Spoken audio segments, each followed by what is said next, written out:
Hi guys, in this video I'm going to show you how to insert a note to specific cell.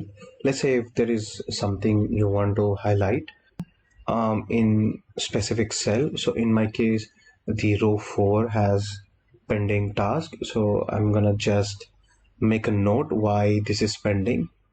So I'm gonna take a right click and click on this insert note. I'm gonna mention the reason why it is pending, just to make sure whenever the other people see this report so that they get to know why this is pending.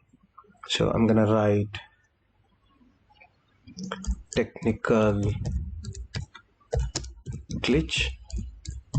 So because of technical glitch this is pending, so I'm gonna write technical glitch. So whoever comes here and click on this one, they'll get to know why this is pending with these short notes. So this is completely different from comment is actually calling out the other person to complete it, but this note is just to make sure to let others know that why it is pending. So this is how you can add note. So that is it from my end. Thank you so much for watching.